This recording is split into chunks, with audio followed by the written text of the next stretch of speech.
We're going to start the November the 19th, 2024 meeting. We'll have the invocation by Mr. Hart, and then we'll have the Pledge of Allegiance by Brad Lomnick. Please stand.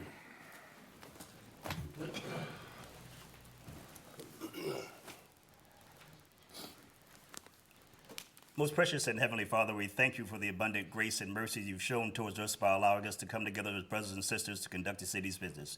And Father, we pray that you help us come in with the spirit of brotherhood and sisterhood. Even though we may disagree, let us not disengage or be disagreeable with one another, but to work together in the spirit of unity. We say a special prayer as always over our first responders. Keep them safe on every call, on every shift, and comfort their families and loved ones, knowing that as they watch over us, you will be watching over them. We're so careful to give you the praise, the honor, and the glory you do. In Jesus' name we pray. Amen. Amen. Amen. Pledge allegiance to the flag of the United States of America and to the republic for which it stands, one nation, under God, indivisible, with liberty and justice for all.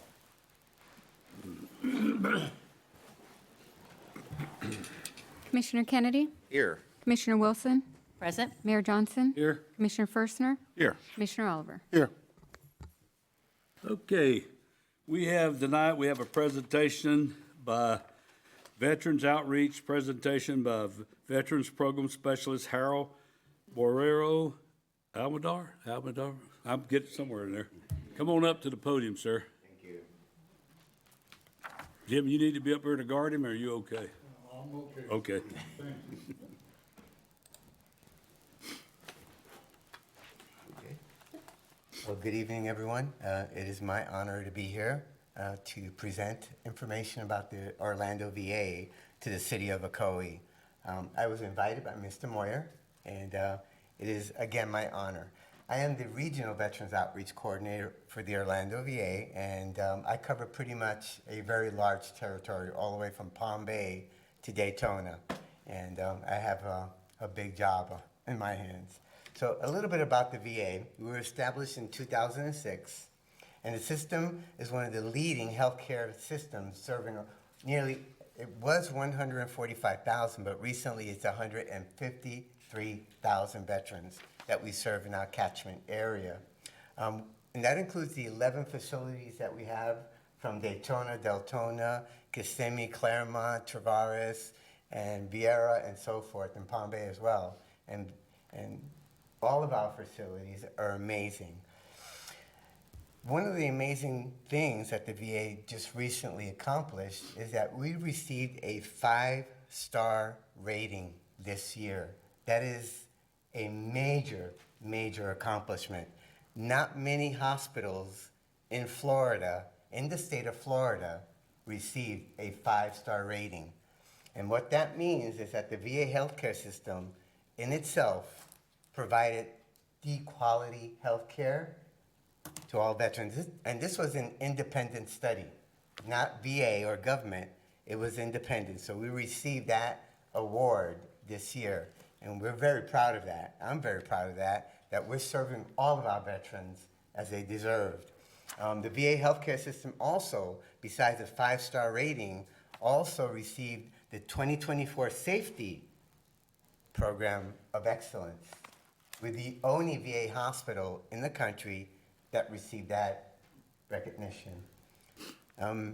We also are unique. Our hospital, to give you an example, our prosthetics department, we do not outsource anything.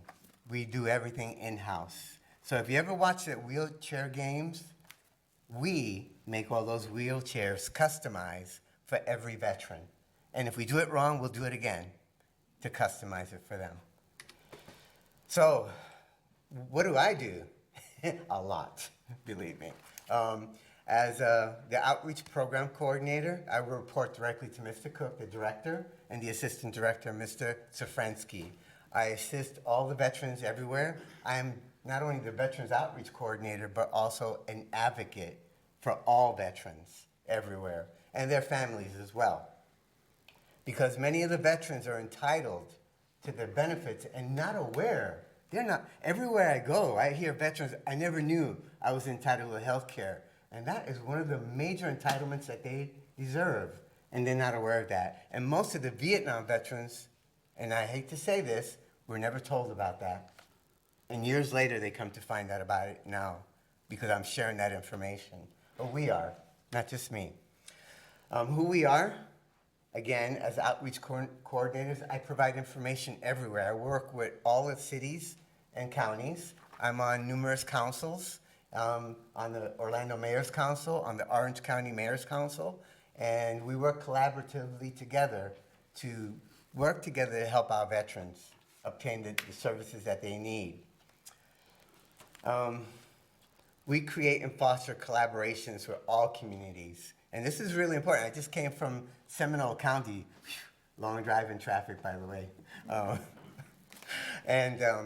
We collaborate together with many different VFWs, many different private entities that work together to help our veterans everywhere. And it is working. It is working dramatically because we're reducing homelessness for veterans. That's number one.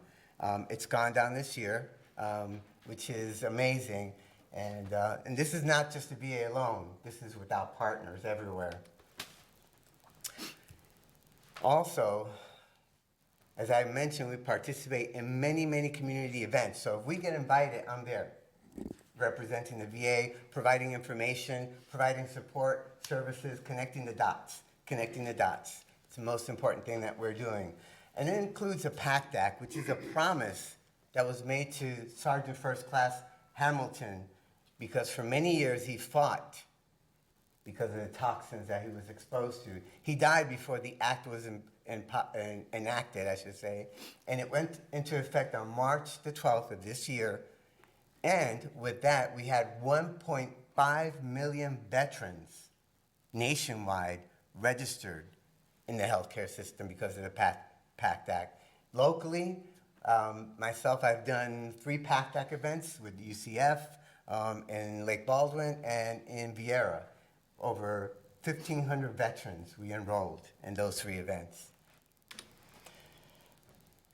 With VA healthcare, eligible veterans are covered for regular checkups, for primary care provider. They have appointments set up. And in the event they have an emergency and they cannot reach a VA facility, they can contact our community care number and they can be authorized to attend any hospital or emergency care at the cost of the VA. We cover that. And a lot of the veterans are not aware of that. There's so much information that veterans are not aware of that we need to get that information out to them. And I am here. Sorry, I'm getting a little emotional. I'm a veteran myself. I served in the Navy, and I have 2 boys a lieutenant in the Space Force, and my youngest one is at ROTC in the Army going into the JAG Corps. So I'm leading the charge for them as well. I apologize. But veterans are entitled to so much, and they're not aware of it. And I am offering myself to come out to your city or to events anywhere to share that information. You have over 2,500 veterans living in Ocoee, and they're probably not aware of these benefits, because I can look up in the system who goes to the VA, by the way, from the cities, so I can see that information. Yes, we know everything. Sorry. So what do we offer? We have the #1 women's health care facility in the whole country, in a VA facility.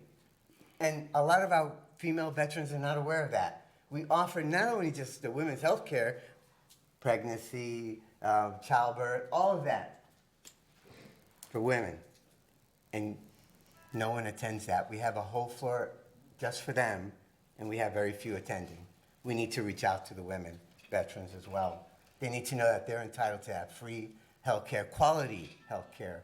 Not only do we offer much more. We're more than health care, much more than health care. We're advocates. We're out there helping the homeless, going out there, finding them, helping them, connect the dots with social workers, with different programs, I should say. Sorry, I'm getting emotional. I get so excited about talking about this and veterans.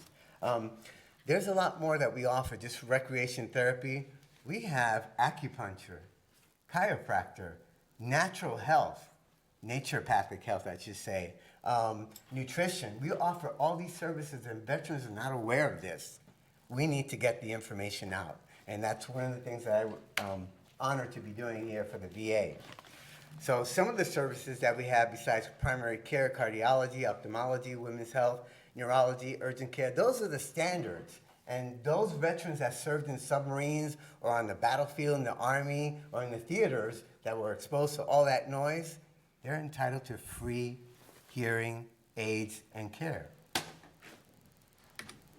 So how do we get that information out? It's all of you, connecting the dots. We're here to help you and support you. The VA is here to help and support all of you. If you need us to come out to talk to veterans, if they need help, we're here to help them. So as I mentioned, many of the veterans are unaware they're eligible for the healthcare system. Not only that, they don't know that we have a lot of clinics everywhere. And we provide free transportation as well, if needed, through our BTS program, or Veterans Transportation System. So please, please, please know that many veterans, wherever they served, were exposed to toxins in the military, whether they were on a base, on a ship, in a theater in Iraq, Afghanistan, Operation Freedom. They were all exposed, and Vietnam as well. They were all exposed to major toxins. As I mentioned about Sergeant First Class Robinson, the pact that is named for the promise to address comprehensive toxins.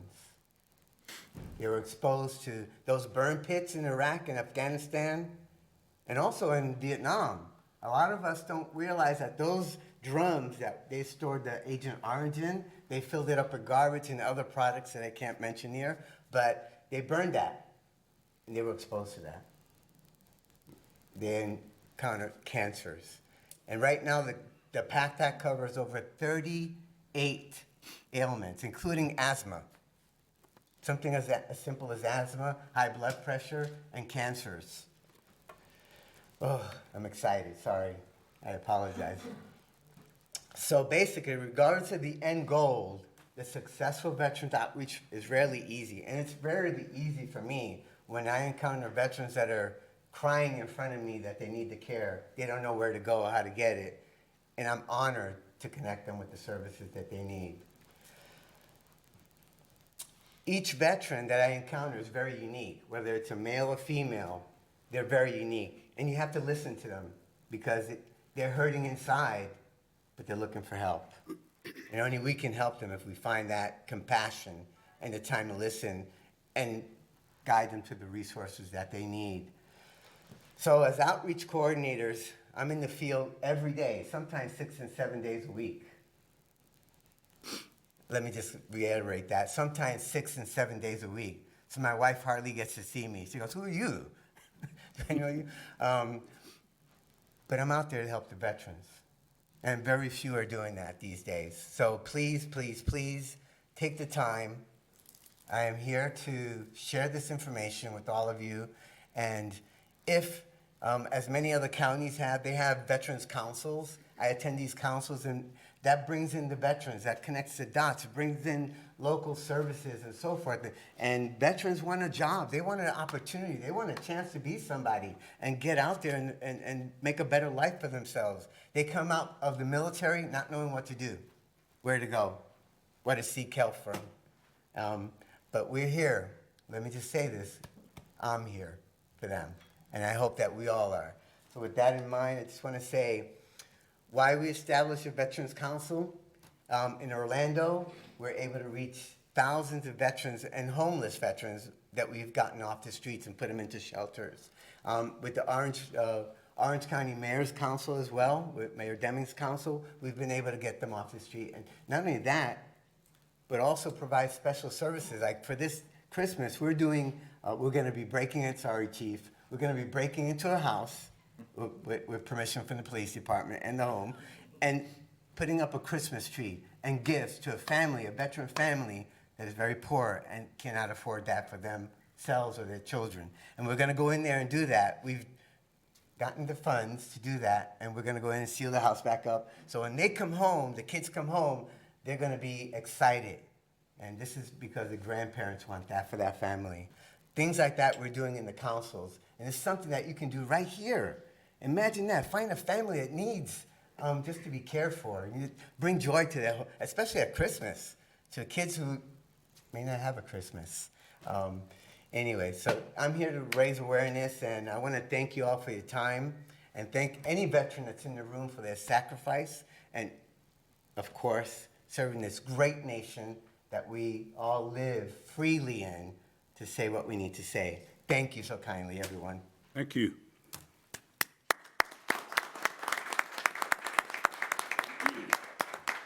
Mr. Moore, was that your talking, or were you coming up too? I'm gonna do my 3 minutes. All right. Point in time. All right. Can you go now? Yeah. Thank you, sir.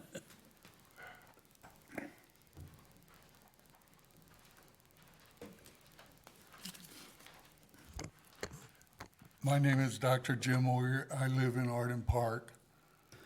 Of course, we're talking about veterans. So I want to make everyone aware, if you're not, that November is Military Family Appreciation Month.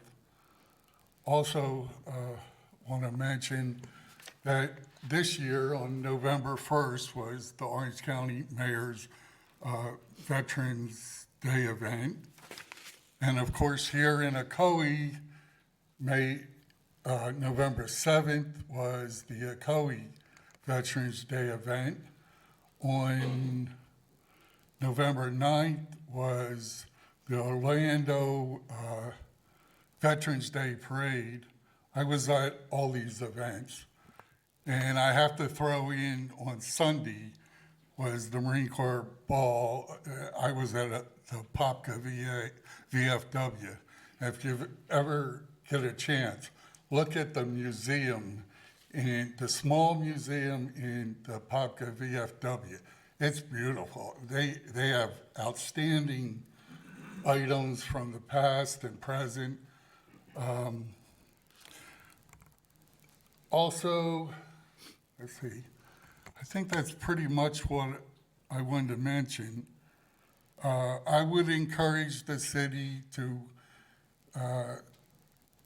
come up with some way to bring us veterans together, no matter how it is.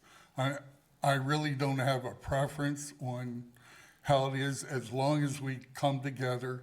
As Harold said, according to U.S. Census, we have over 2,500 veterans right here in Ocoee. And we all care about this country and each other. So I'd really like to see us get together. Thank you for your time, and God bless you all. Thank you, Dr. Moyer. Cheyenne Jones.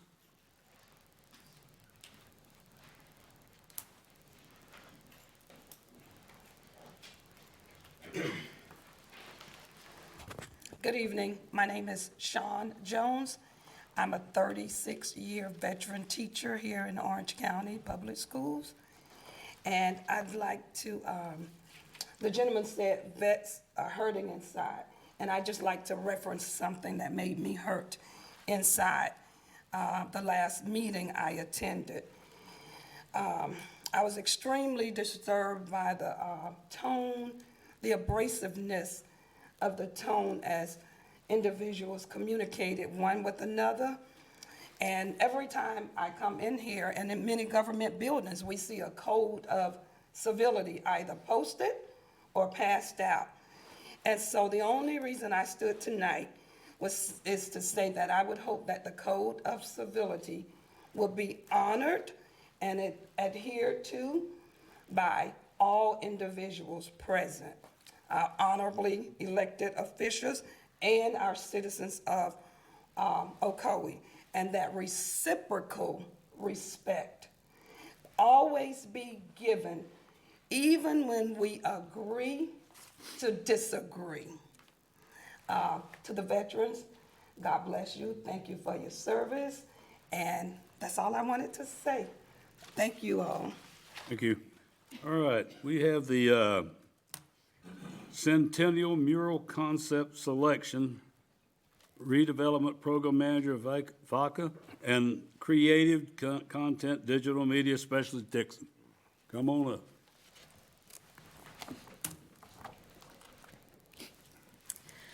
Good evening, Commissioners. Tonight, we're bringing back to you the mural design concepts. This was previously presented to you at the October 1st meeting, where we discussed kind of some direction that we were taking. We discussed a location. So we're going to go over that and then look at the designs that we've brought for you tonight. So just a brief overview again of that October 1st meeting. We were tasked with finding artists that could create a mural with the intent of promoting the City of Ocoee Centennial celebration and inspiring civic pride through a visual art installation that would also enrich the environment, create a sense of place, and I think you'll find that in the designs tonight. Just as a reminder, the location for the murals is 104 McKee Street, just down the road, and we've identified the mural location for you there on the screen. So with that, we'll take a look at the different designs that were submitted and then have a discussion. All right. Good evening, Mayor, Commissioner, City Manager. So this is our first design by artist Shay Monahan out of Orlando, Florida. And this concept, as you can see, it embodies a lot of rich history of Ocoee. There's a lot of vibrant color. It shows the importance of sports that sports has played in the city of Ocoee, the citrus and the packing house that has been here for many, many decades, the McGuire Airport, the memorial that we built this year, and Stark Lake and a lot of other features that kind of represent Ocoee and a lot of the history. This piece, to me, is very thought-provoking. And I think that this could be a good option. Our next artist, C. Stanley Creative. So this piece here is a little, it's not as complex as the first one. However, it is a very good welcoming to the city. It also embodies a lot of the citrus. There's a lot of features from the architecture, from the McGuire House in there. And then it also has some homage to the hallowed ground, and it has the passion flower as well. All right, and these are just the two side by side, so you can see the difference of them on the wall.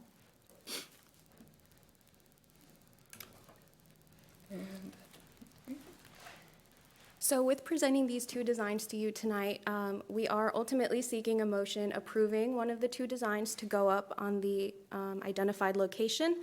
And with the approval of the design also comes approving execution of the agreements between the city and the artist, and of course the city and the property owner allowing us to actually paint the mural on his wall. So I'll go back to the side-by-side comparison so we can take a look at both designs. So just these two we're looking at, right? Yes, correct. So following the October 1st meeting where staff was tasked with contacting artists and seeing if there was any interest in participating in this project, we received 5 applications that we narrowed down to 3 artists just based on their qualifications and prior experience with large format exterior murals. And those 3 artists then submitted their design concepts, and we narrowed from those 3 down to 2 that we're presenting to you tonight. All right, so when we were discussing this at the meeting about going over these, what about the flower in the front? We were talking about making that smaller? It is smaller and was tilted just slightly forward to expose a little bit more of the inside of the flower, a little bit more of the yellow. We could certainly make it even smaller, but it is quite smaller than the first version that we saw. Okay. It is kind of a prominent feature of the mural. In his design submission, he submitted kind of an explanation of his thought process, and it's sort of, the roots of Ocoee, the vines coming out of the flower, and then of course a sunset for like the future, or the sunrise, apologies, for the future of Ocoee. So that was kind of his inspiration or thought process there with the flower. Can you give us the price? Yes, certainly. So artist number 1, Shay Monahan, that mural is priced at $30,000.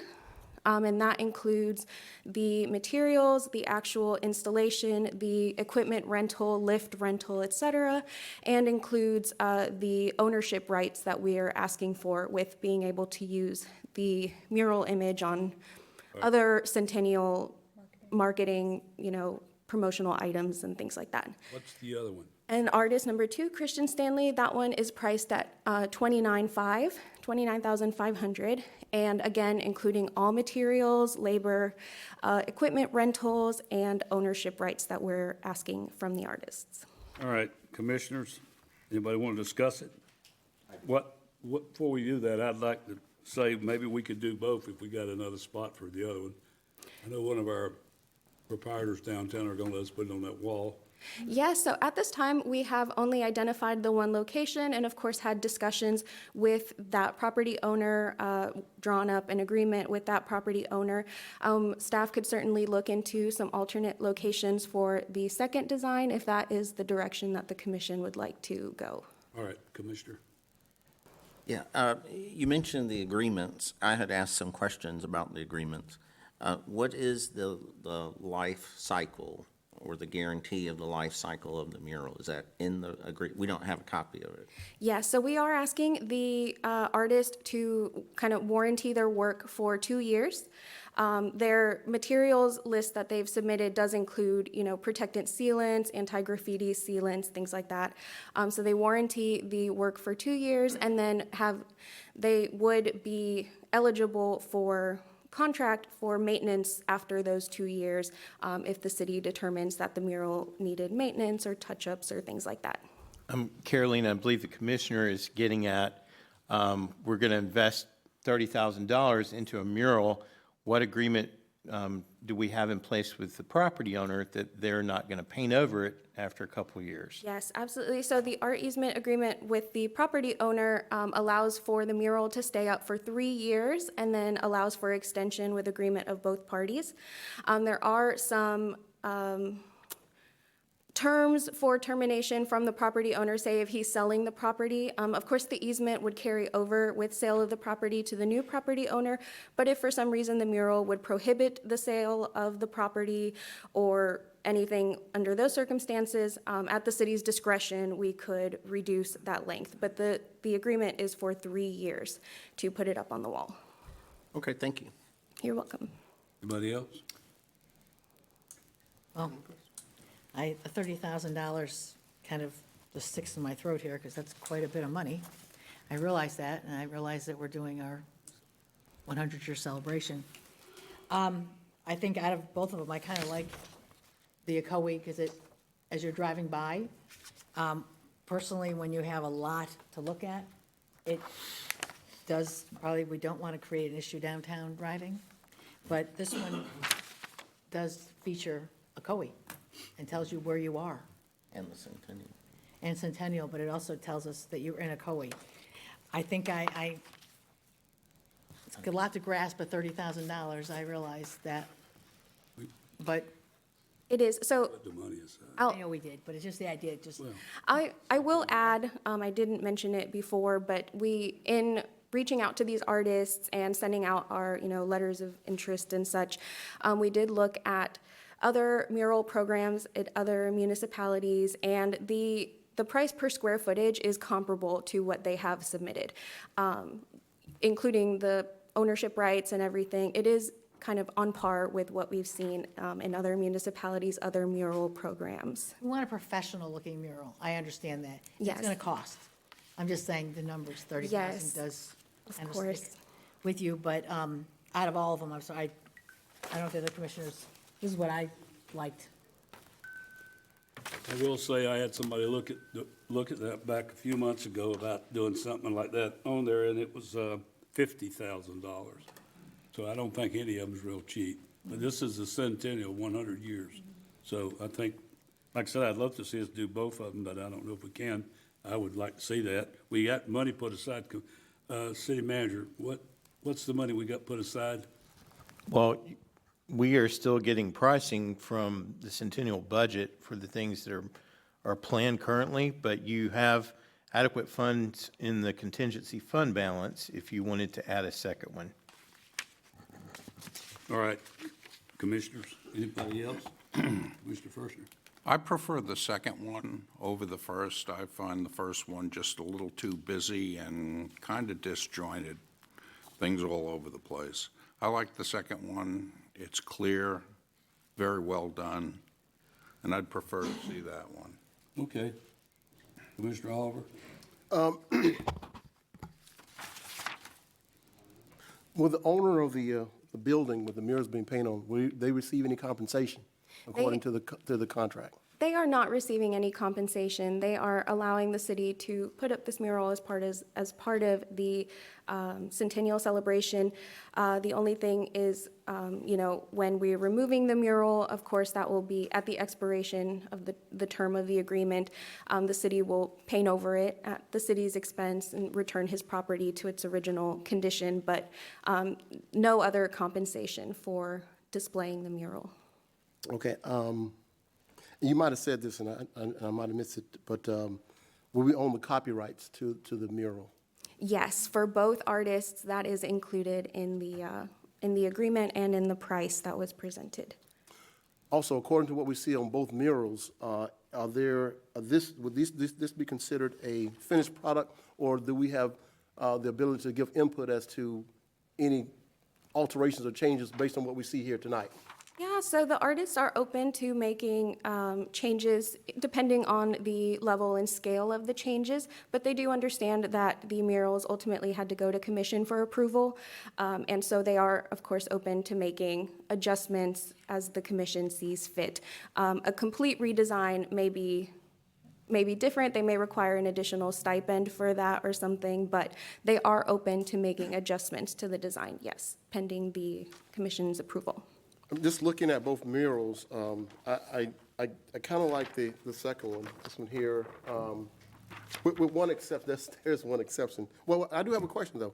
Right over to the far right of that mural, what are those? Look like mailboxes. What exactly is that?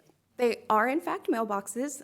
Those mailboxes are existing outside of the building right now, and so he has incorporated them into the photo to indicate that there's no elements behind it that would be hidden or otherwise disturbed by the mailboxes, but they are there for the properties that are there. So those are existing. And the only other exception that I have is the big bug on the top. Caterpillar. It looks a Yes. little creepy. Yes, so the caterpillar, saw yes, that. and the butterfly, those are in reference to the zebra longwing butterfly. So the passion flower is actually the host plant for the zebra longwing butterfly, and they're both native to the region. So in his research of Ocoee history and the origins of the passion flower for our logo, it was kind of a little touch to that natural element of Ocoee. Yeah, if he would consider maybe getting rid of the big bug, give us a finished product, give us the butterfly. But that's my only comments, besides the mayor's comment about possibly putting both these on the other one on a different building. Yes, and A possibility. these are priced by square foot, so depending on the location for the potential second mural, if that, again, is the direction the commission wanted to go, the pricing could change, could be reduced if the building is smaller, because they are priced by square footage, so. And would he change the context of the photo as well, or the subject matter, if he had to work with a smaller space? I think we could either eliminate elements, or he is a graphic artist, so he could condense it to a smaller space, but if it looks too compact, we could work with removing or swapping out some of the elements that we have. All right. I will say that this first one has got, the train used to come through here for the fruit, then you got the packing house there, you got the McGuire house there, you got the lake with the fishermen's on it, you got the local high school, the Cardinals, the Reds, and you got a plane coming in from McGuire Airport, the little airport we used to have here in town. So that's that, and the two baseball players, it was huge back in the 1930s and 40s with the local guys here, had a team that traveled around and played. So that's where this picture comes in. That's why I said if we're gonna pick the other one, I'd rather see this one up as on another wall, but that's up to everybody's vote. So we need a motion, and we need to, if you can, do two. It's once in 100 years. I'll be happy to make the motion to choose number 2 with an option to look at if another building comes available, to look at number one, I'd like to see it presented back to us how it would be abbreviated. Yeah. So that would be option 2 with the ability to come back with option 2 abbreviated for another building. And it also has the, our new monument we put up in the park. That's on number 1. Does your motion include the bug? Does it include well, it included, I brought that up to start with. They didn't take it away. it didn't, the bug kind of looks like a, I don't know what the bug, Caterpillar. the caterpillar, but it doesn't look like a caterpillar to me, but I could make the motion to exclude the caterpillar, Okay. All right. All right. adding it to my We got a number Motion. 1. Do I hear a second for her? long-winded motion. I need a second. I'll second. Oh, go ahead. You go. I'll second it. Seconded by Commissioner Oliver. First, and all right. Everybody, Mayor, I just want to make sure the motion is for the artist and the execution of the agreement. yes, Oh, I meant to say that. which that means 30,000. That means 29. All right. 29.5. 29.5. 29.5, We that's will right. review the second one at a later time. All right. Any more comments? Let's vote. Motion carries unanimously. Thank you, young ladies. Thank you. Thank you so Work on much. getting that second one built. Yes, we will work on it. Thank you. That's, All right. Next up, Mr. Joseph McMullen, City Commissioner of Oakland, Florida. But he's also HAPCO, runs HAPCO for the music we have every Where do year. you want me to stand? Right there. Right here? Well, thank you very much for this time this evening.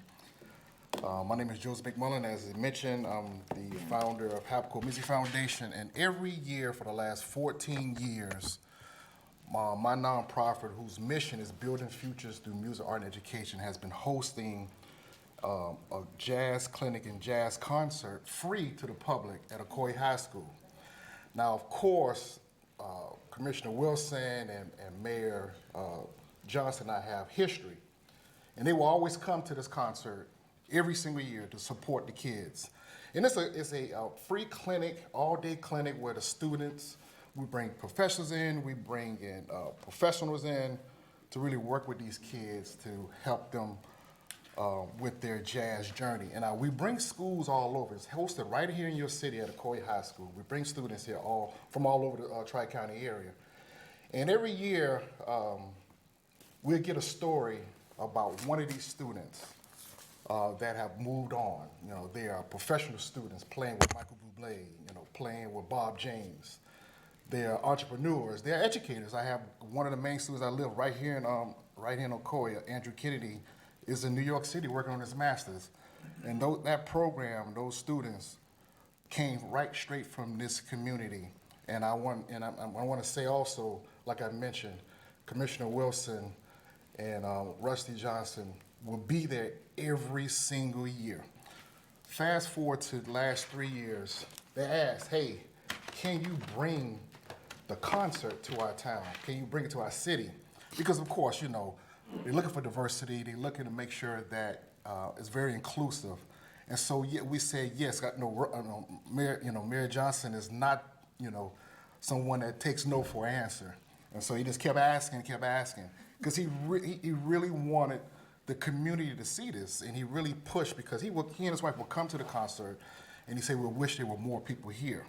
Now, mind you, we are bringing in top quality musicians. We brought in Grammy Award winners this year. In 72 days, right over here at Lakeshore Center, you're going to have Jose Valento, who is a Grammy winner jazz performer. We have, and he's also a professor at the University of Florida. We will have, along with him, Brandon Robeson, who is the director of jazz studies at Florida Gulf Coast. We're going to have Zach Bartholomew. He's a professor of jazz at Florida Memorial in Miami. And we're going to have Darius Lewis Lee, who is also a professor at University of Florida. So when we bring these musicians to perform and these educators to perform, we also have them come teach the next generation of students to ensure this love and this jazz history continues. So I just want to say thank you for allowing us as HAPCO to be a part of your city, offering live jazz, live music, but also there's a purpose behind it. We are building futures through music, art, and education with these programs, and our signature event has been supported and been asked to come alongside us to allow us to help these kids. We're giving out scholarships, we are helping kids get access to college, and that's why we bring, also we're helping kids understand that this can be their career.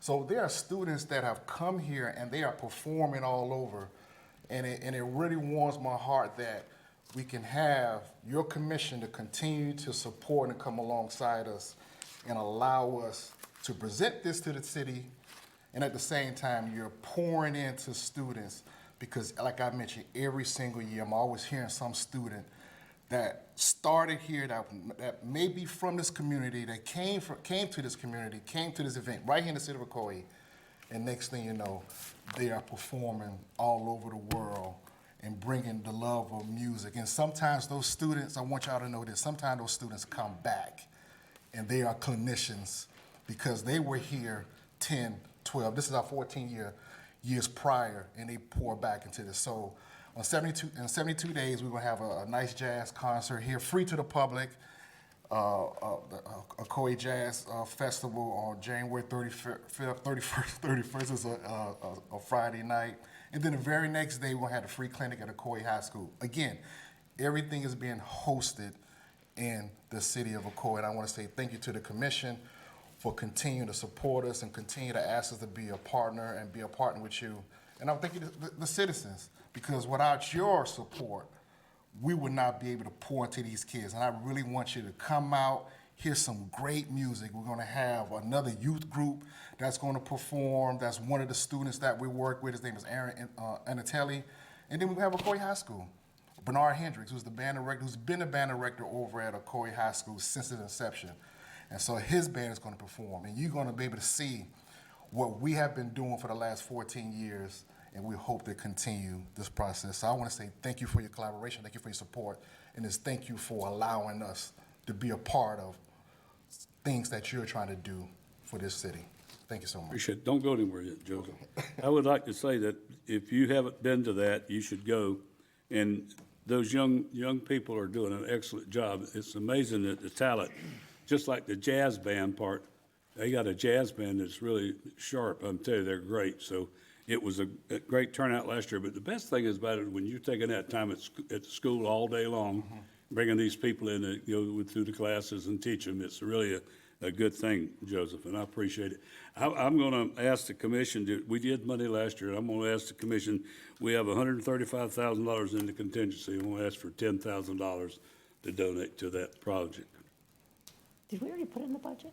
I don't know if we did, but then we don't have to take it out. But I don't remember. I thought we did, but we don't have to take it out if we did.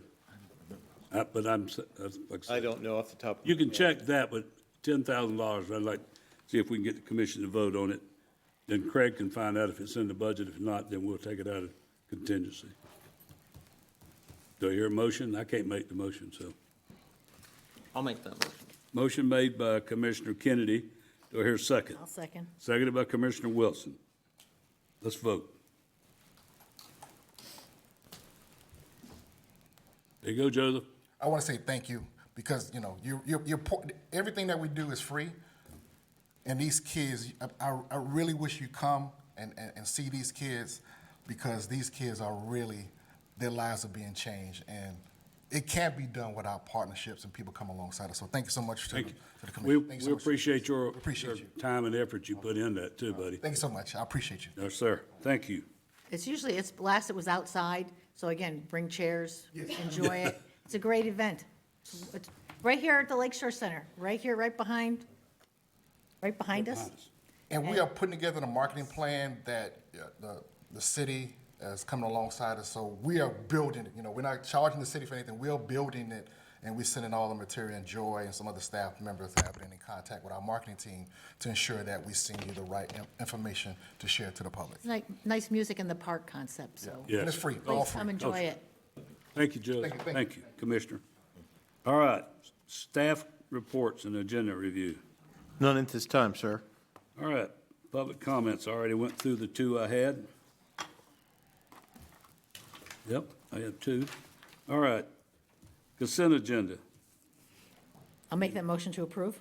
Motion made by Commissioner Wilson. Do I hear a second? I'll second. Y'all just tying each other. I'll Second. give this to Commissioner. I'll give this to Commissioner down here tonight. Seconded by Commissioner First. I'm gonna try to be Tied. quiet to give somebody else the opportunity. All right, no more comments, let's vote. Motion carries unanimously. All right, first reading of ordinance. First reading of ordinance for citywide golf cart. Police Chief Ogburn. Come on down, Chief. First reading. First reading, you can just stand up and look good. We go, you don't have to do anything the next time. Just smile. Here, so is that First reading. the attorney read that? First reading. Yeah, go ahead. Well, he's going to read the ordinance while you're getting ready. Okay.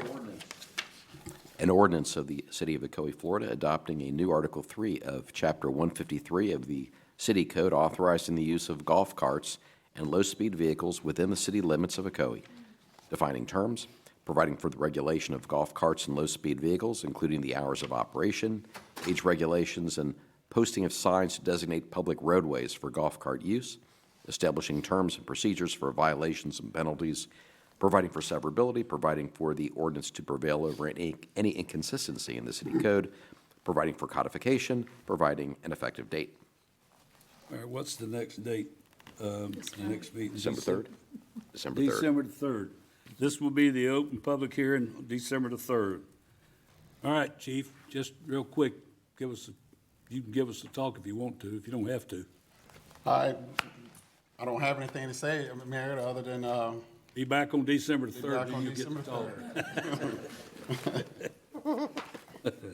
All right, second reading of ordinances, we don't have any. Public hearing, we have it, none. Public regular agenda, this, number 15, discussion regarding the Veterans Day program. Commissioner Kennedy. Thank you, Mayor. As was discussed on, I think, Thursday, November 7th, the city of Ocoee held the Veterans Day celebration ceremony. And several veterans over time have asked, should we have it on November 11th, on Veterans Day? I did some research. I want to read something short, a statement. Why November 11th matters. Veterans Day holds deep historical significance. The 11th hour of the 11th day of the 11th month marks the anniversary of the armistice that ended World War I in 1918. Many countries observe Armistice Day, or what they call Remembrance Day, on the same date, commemorating not only the cessation of one of the deadliest conflicts in history, but also the profound moment when nations collectively committed to peace. After World War II and the Korean War, there was a movement to recognize veterans of all wars, and the name was officially changed to honor all U.S. veterans in 1954. Many Americans are unaware that in 1971, Veterans Day was moved to the fourth Monday in October by the Uniform Monday Holiday Act. However, this change met widespread opposition as it severed the important historical significance of November 11th. The backlash was so strong that Congress reversed itself and reinstated November 11th as Veterans Day in 1978. Preserving November 11th as Veterans Day reinforces a global recognition that veterans' sacrifices transcend time and geography. There's a really good reason, I believe, to celebrate veterans and their sacrifice on November 11th. And I would like to make a motion for consideration that next year's Veterans Day ceremony be held on Veterans Day on November 11th. Thank you. All right, anybody else have any comments? Is that a motion? Yes. I'll be happy to second that. I don't see a problem I think that we've done it so that folks can go to many different events over the weekend and starting Speakers. on Thursday, Friday, because there's a parade, I think there's a parade in Orlando, if I'm not wrong, on Saturday. Yeah. Am I correct? Okay, thank you, and, I have no problem, I mean, unless there's a problem within the city, within Craig, Craig can think of anything, but I don't have a problem with it myself, I just want to make sure that folks have the opportunity to go to the events that may be memorable for them. All I right. know we had a good turnout Yeah. on our third. Yeah, we had celebration. great turnout, yeah. Great turnout. Yeah. The only concern I have is if there's any conflicts with any other cities holding their events, and what would happen is we may end up having I guess the crowd would not be as large as we had this time. So I think that would probably be a consideration to see before we make any decisions, to see what other cities are doing around us, if there's any conflicts it could be Apopka or Winter Garden or Orlando. I would like to try to get as many folks to this event as possible. I think the more visibility we have with this event, I believe we can actually utilize that to expand it even more. We have a representative here, maybe a great opportunity for someone from the VA to show up and have as many veterans there to talk about the information the great information that you shared with us tonight. So that's my only concern. So I like the idea, no problem with it whatsoever, but I just want to make sure that we don't have any conflicts with other cities around us. May I comment on that? Yeah. I don't understand the conflict with surrounding cities.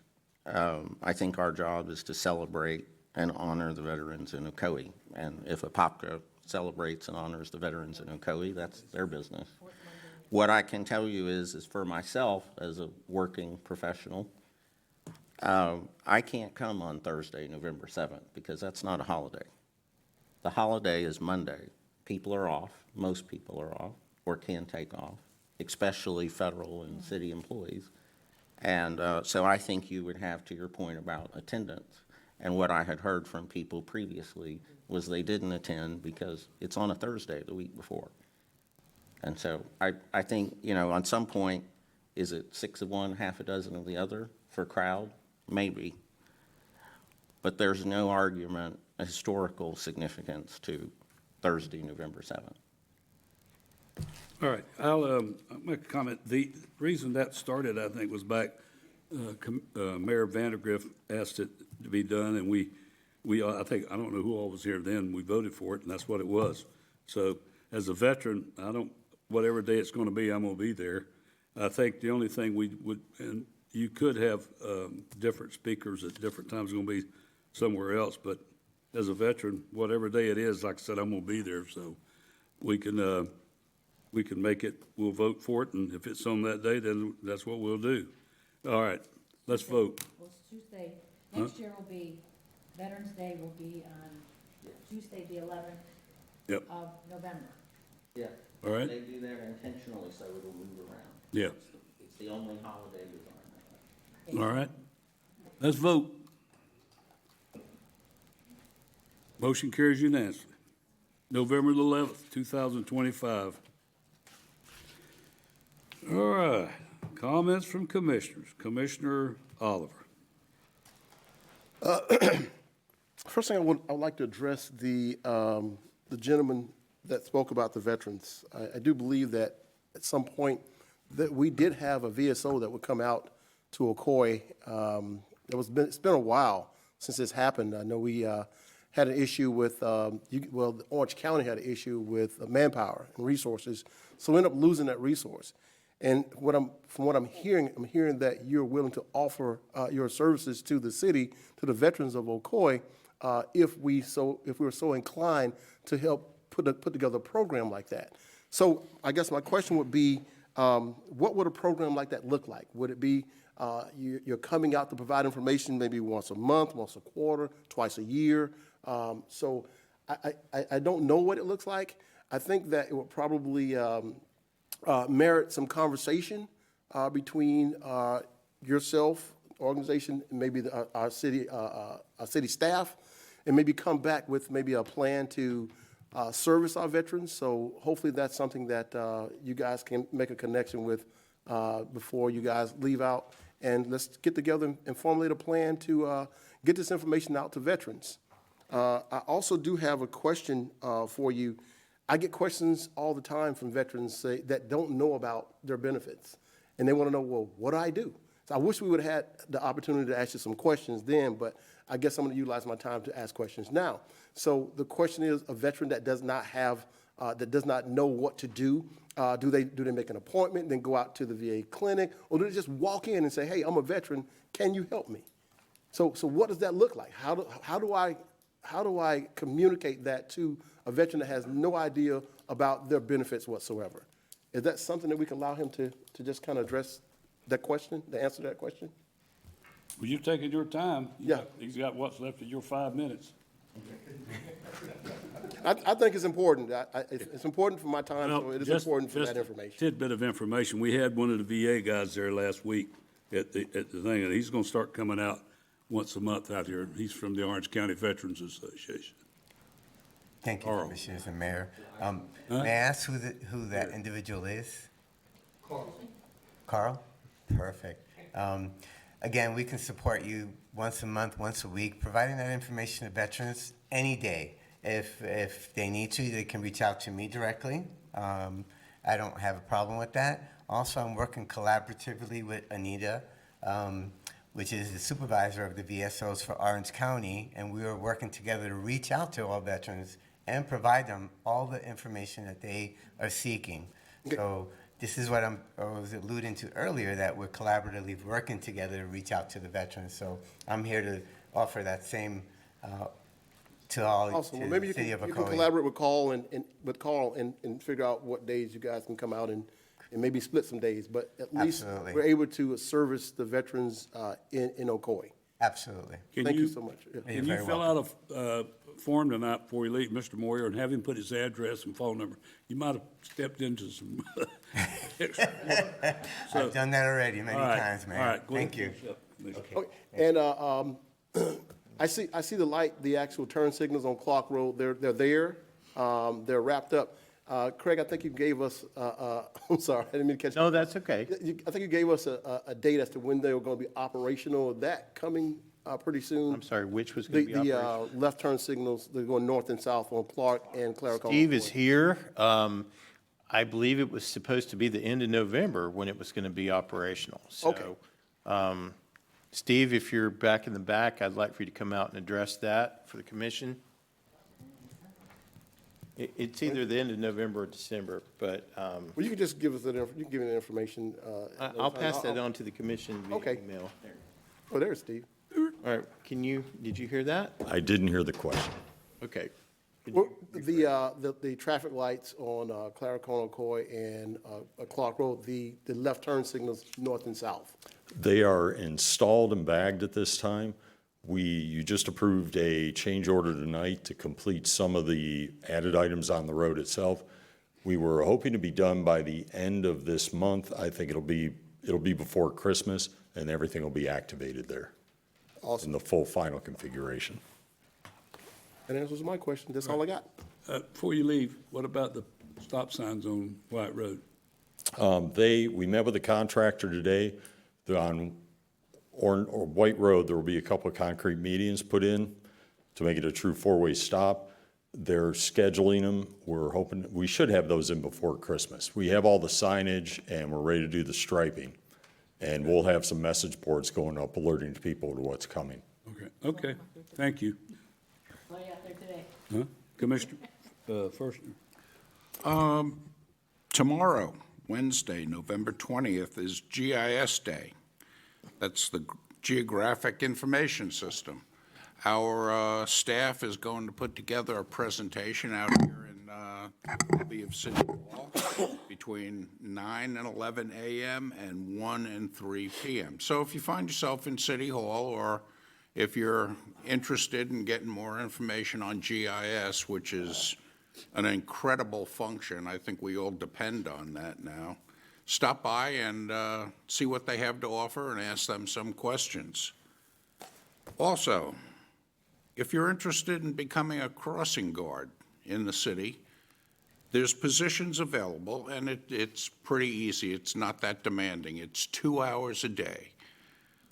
It pays $16.25 an hour. So if you want to pick up some pocket change and do a service to the community, you can get both at the same time.